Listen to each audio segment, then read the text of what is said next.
Alors, on- on- est-ce que je suis une femme? Oui. Je suis dans les arts? Oui. Je suis une écrivaine? Ouais. 20e siècle? Oui. Début 20e? Oui, début, ouais. Virginia Woolf. Non. De la poésie? Oui. Oh, mais je sais pas. Bah, je sais pas. Mais on en a parlé dans notre dernière vidéo, il y a plein de poétesses. Sappho. 20e. Mais je sais pas, j'ai même pas regardé en entier votre vidéo là, vous me gonflez. J'en sais rien, je sais pas. Non, mais moi j'arrête de jouer, ça me gonfle d'ailleurs, c'est quoi ça? Ça, René Vivian. René Vivian. Mais je connais pas moi, vous pouvez pas juste faire quelque chose de connu, quelqu'un de connu, je sais pas, Céline Dion, voilà, Michael Jackson, Jésus, Emmanuel Macron, enfin il y a 1000 trucs à faire. Putain, vous me saoulez, c'est bon.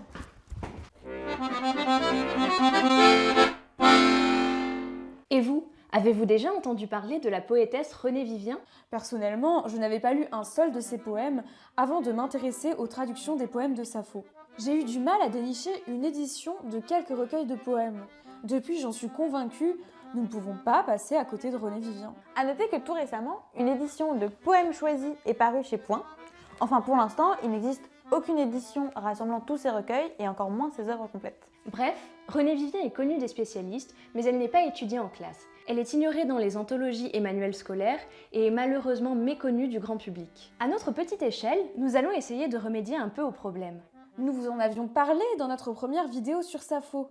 René Vivian est la première autrice lesbienne à avoir traduit Sappho. Cette traduction est loin d'être anecdotique. Elle est le signe en réalité d'une filiation littéraire et existentielle entre Sappho, qui a vécu il y a 2600 ans, et René Vivian, surnommée d'ailleurs significativement Sappho 1900. Mais qui est cette autrice dont on entend si rarement parler ?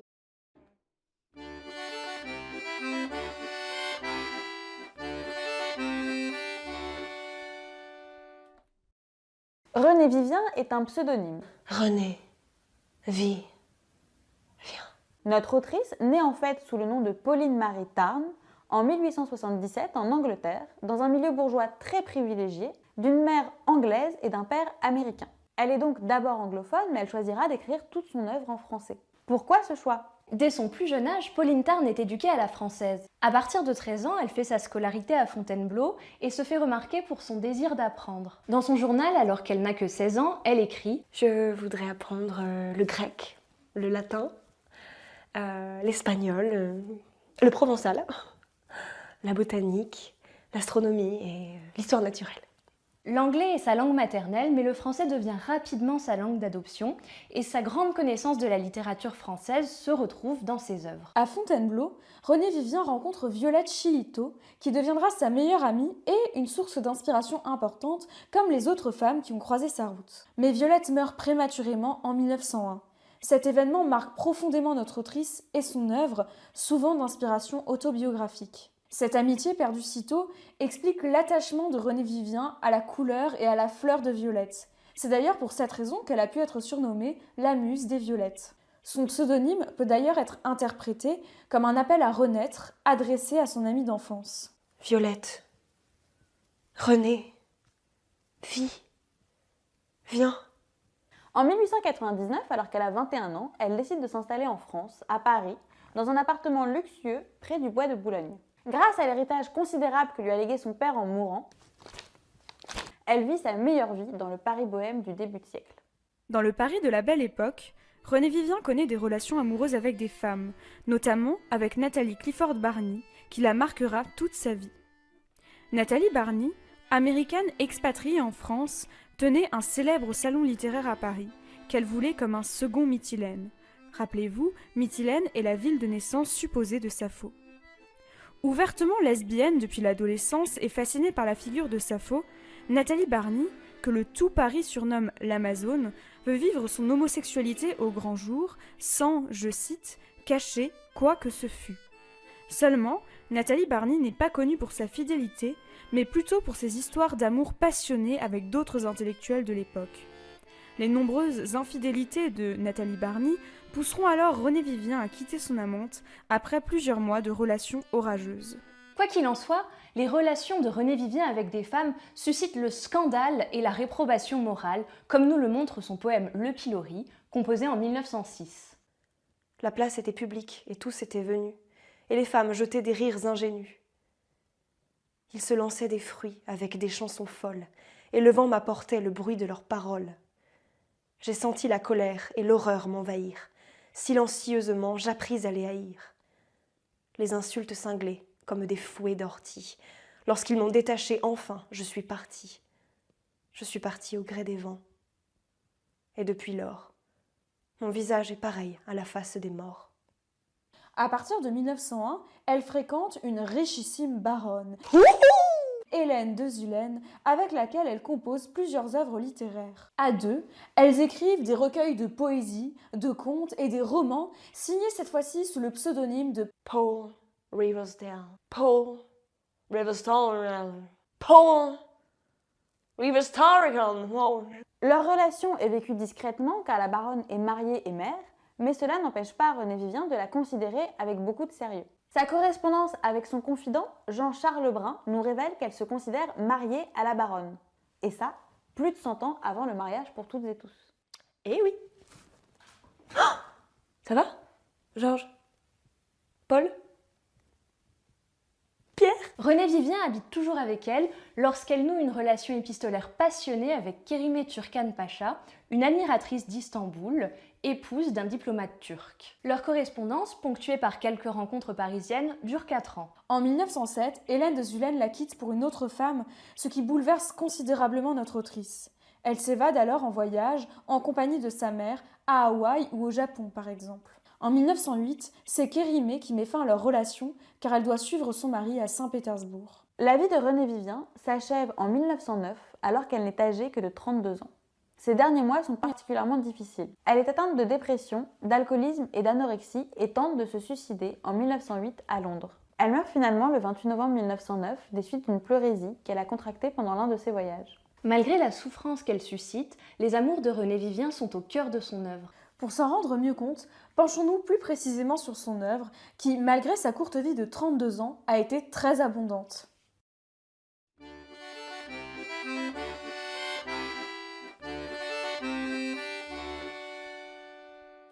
Renée Vivien est l'autrice de 12 recueils de poèmes, de romans et nouvelles, de correspondances et de journaux intimes. Les femmes aimées sont le sujet principal de son œuvre et nourrissent ses écrits, et ce, de différentes manières. Tout d'abord, les correspondances de Renée Vivien constituent le meilleur témoignage de ses relations amoureuses. Par exemple, les lettres à Kérimé, parues seulement en 1998. On connaît également les correspondances de Renée Vivien avec Nathalie Barney, avec Colette, mais aussi avec son confident, Jean-Charles Brun, que l'autrice surnomme familièrement Suzanne. Chère Suzanne. René Vivien écrit également des romans.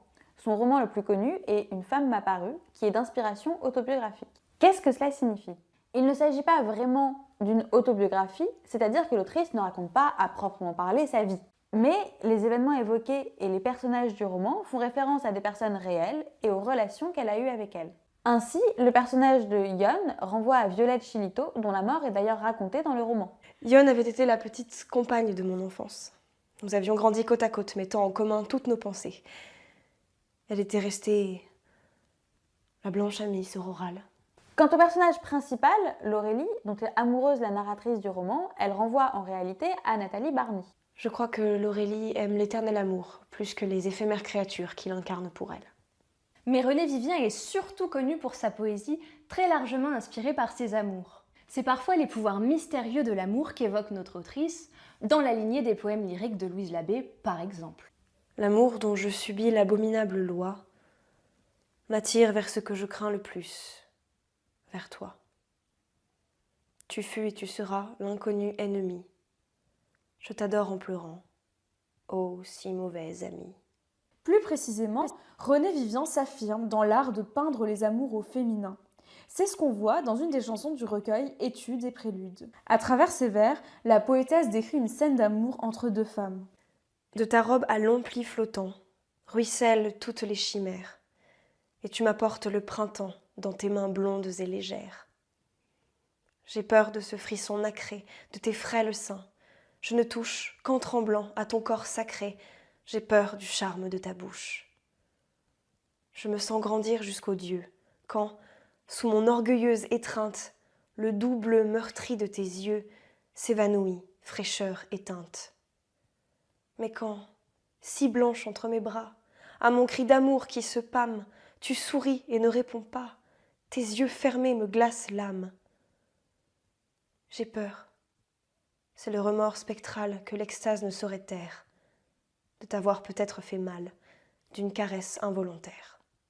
Une femme s'adresse à son amante. Alors qu'elle est au comble du plaisir, elle est saisie de peur en voyant que sa partenaire ne répond pas à son cri d'amour, qui est clairement une référence à la jouissance. Cette peur semble d'abord être une crainte de la mort. La femme aimée est blanche, elle a les yeux fermés, et on trouve les adjectifs glacé et spectral. Un parallèle s'établit entre le corps bien vivant de la femme aimée et un corps inanimé, mort. Ce parallèle se fonde sur le rapprochement traditionnel en littérature entre l'amour et la mort, que reflète bien l'expression « petite mort » pour désigner l'orgasme. Mais on comprend finalement dans les 2 derniers vers que le jeu lyrique a peur d'avoir maladroitement fait mal à son amante en la caressant. La chute du poème, marquée par ce décalage entre peur de la mort et peur d'être maladroite en amour, vise à faire sourire. À la tonalité tragique succède une touche de légèreté finale. L'érotisme et la sensualité sont donc omniprésents dans la poésie de Renée Vivien. En cela, elle s'inscrit dans la lignée de Sappho, mais aussi dans celle de Baudelaire, qu'elle a admirée dans son adolescence. Baudelaire a d'ailleurs également chanté les amours féminines dans Les femmes damnées, 2 poèmes des Fleurs du Mal, publiés en 1857. De fait, Renée Vivien semble également inspirée par le spleen baudelairien. De quoi s'agit-il ? Pour Baudelaire, l'homme est une créature déchue, prisonnière du temps, tragiquement attirée par la volupté du mal.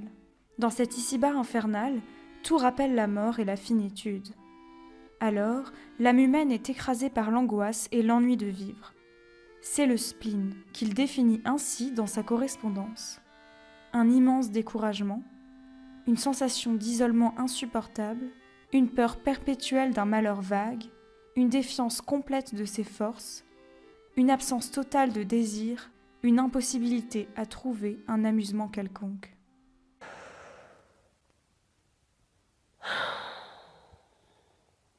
Or, l'univers de Renée Vivien est rongé par l'ennui et la douleur, à tel point que le jeu poétique est attiré par la mort, parfois représentée sous les traits du sommeil. Je dormirai ce soir d'un large et doux sommeil. Fermez les lourds rideaux, tenez les portes closes. Surtout ne laissez pas pénétrer le soleil. Mettez autour de moi le soir trempé de roses.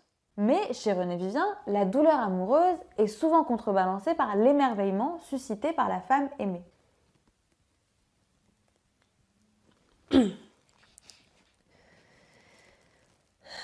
Lorsque tu vins, à pas réfléchi dans la brume, le ciel mêlait aux ors le cristal et les reins. Ton corps se devinait, ondoiement incertain, plus souple que la vague et plus frais que l'écume. Le soir d'été semblait un rêve oriental, de rose et de santal. C'est encore en cela que Renée Vivien s'inscrit dans l'héritage baudelairien. Pour l'auteur des Fleurs du Mal, la misère humaine peut être brièvement éclipsée par la vision d'un monde supérieur, d'un ailleurs où tout n'est qu'ordre et beauté. Cet infini, Baudelaire le nomme idéal. La femme aimée, la sensualité, les paradis artificiels des drogues et surtout l'art délivrent de tels moments d'extase et de rêve. De la même manière, Renée Vivien ne cesse d'osciller entre 2 mondes, en inscrivant sa poésie dans une opposition malheureuse entre l'ici et l'ailleurs, qu'elle appelle l'idéal. Enfin, Renée Vivien est connue pour ses traductions de la poétesse antique Sappho, ce qui lui a d'ailleurs valu le surnom de Sappho 1900. Sappho 1900, Sappho 100%.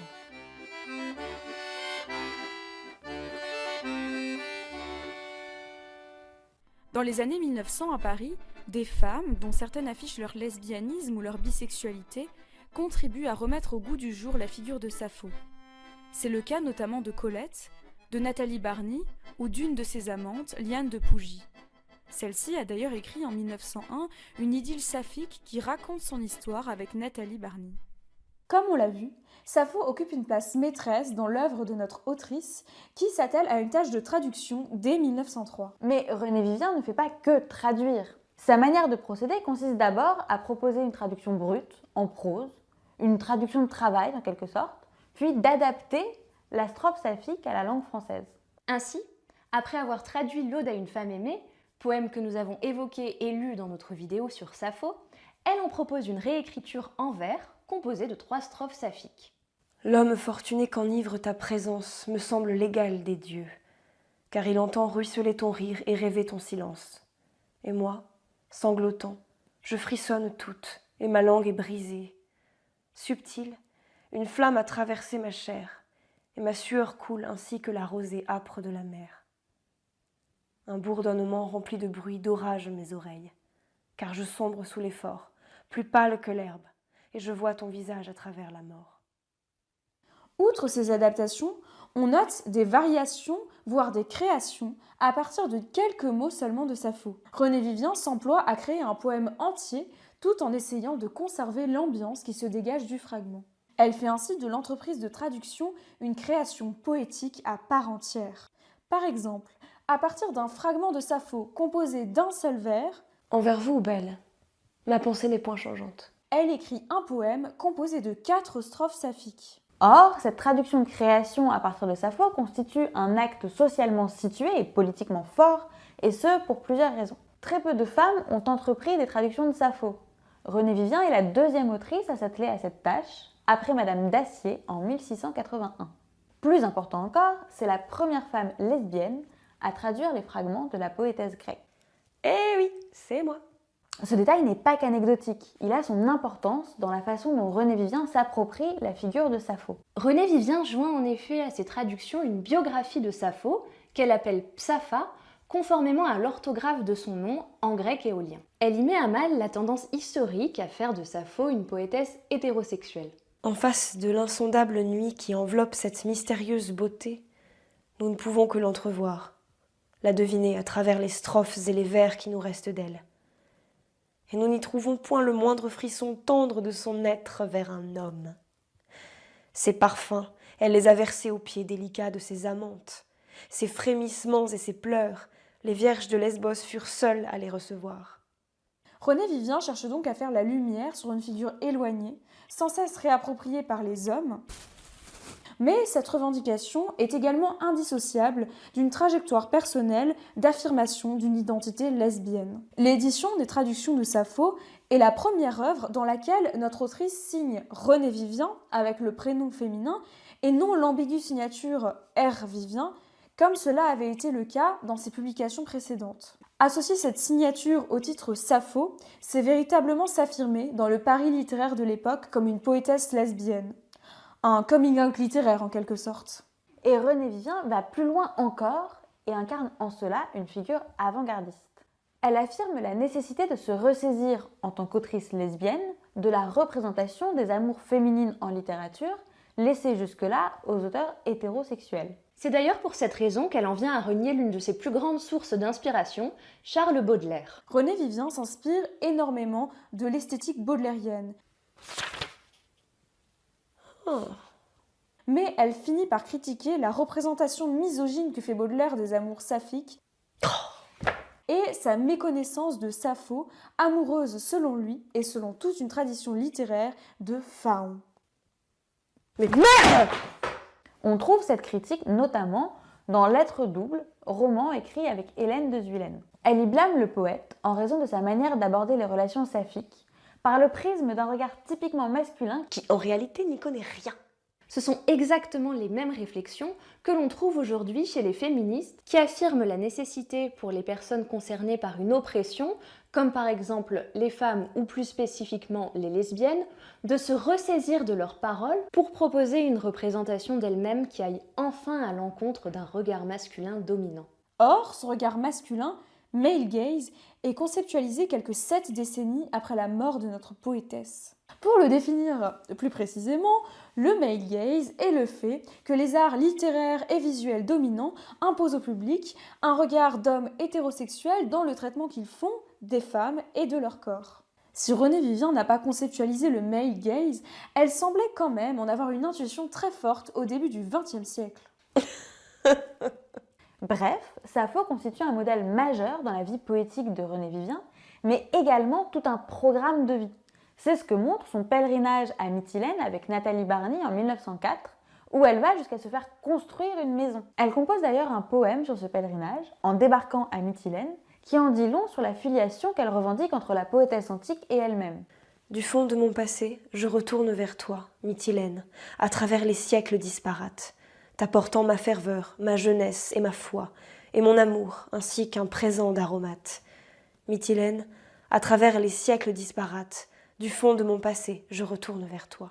À travers la figure de Sappho, René Vivien revendique un mode de vie exclusivement entre femmes et loin des hommes, au point de rejeter allègrement les conventions sclérosantes du mariage et de la maternité. C'est une posture assez rare en réalité dans les cercles lesbiens parisiens, en comparaison avec d'autres artistes qui se soucient davantage du qu'en dira-t-on et dont René Vivien se moque. C'est le cas par exemple de Lucie Delarue-Madru, qui vient de se marier et à laquelle René Vivien dédie un poème, Je pleure sur toi, dont on peut citer cette strophe particulièrement parlante. L'orage et l'infini qui te charmaient naguère, n'était-il point parfait et ne valait-il pas le calme conjugal de l'âtre et du repas et la sécurité près de l'époux vulgaire? Quant à la maternité, voici ce qu'en dit notre autrice. Les seins qu'ont ravagé les maternités lourdes ont la difformité des outres et des gourdes. Mais son avant-gardisme ne s'arrête pas au rejet des conventions sociales et à une réappropriation de la parole lesbienne. Notre poétesse va jusqu'à proposer un dépassement de la binarité des genres masculins et féminins à travers la revendication d'une identité androgyne. Qu'est-ce que l'androgyne ? Le concept d'androgyne tire son origine du mythe des androgynes qui apparaît dans l'ouvrage de Platon sur l'amour, Le Banquet. Petite remarque étymologique d'abord. Androgyne est un mot composé de deux termes venant du grec ancien andro, qui signifie homme, et gyne, qui signifie femme. Selon le mythe qui est raconté par le personnage d'Aristophane dans Le Banquet, il y avait au commencement non pas deux espèces, mais trois. La femelle, le mâle et l'androgyne. Chacun de ces êtres humains est double. Il a l'apparence d'un œuf, 4 mains, 4 pieds, 2 visages et 2 sexes. La femelle possède 2 sexes féminins. Le mâle, 2 sexes masculins, et l'androgyne, un sexe masculin et un sexe féminin.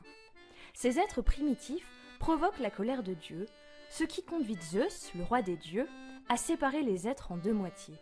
C'est pour cette raison, selon ce mythe, que les êtres humains sont sans cesse à la recherche de leur moitié. Il explique le phénomène amoureux, que ce soit d'ailleurs entre deux hommes, deux femmes ou un homme et une femme. En se réappropriant le concept d'androgyne, René Vivien procède, dans certains de ses poèmes, à un brouillage des repères habituels entre les genres, comme c'est le cas dans cette strophe par exemple. Ma bouche a possédé ta bouche féminine, et mon être a frémi sous tes baisers d'amant, car je suis l'être double, et mon âme androgyne adore en toi la Vierge et le prince charmant. On retrouve la figure de l'androgyne dans les écrits de Virginia Woolf quelques 20 ans plus tard. En effet, Woolf fait de l'androgyne le principe même du génie. Il est, selon elle, naturellement créateur, incandescent, indivisible. Encore un exemple de l'avance qu'avait René Vivien sur son temps. Malgré une courte vie de 32 ans, son œuvre malheureusement méconnue aujourd'hui est abondante et remarquable.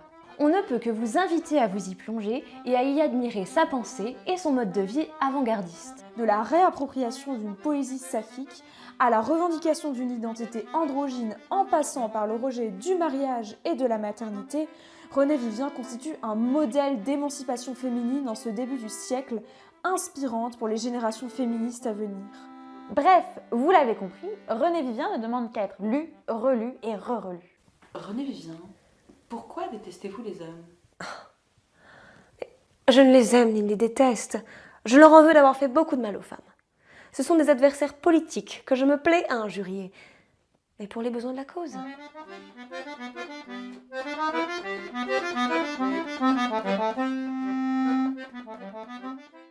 Coupé.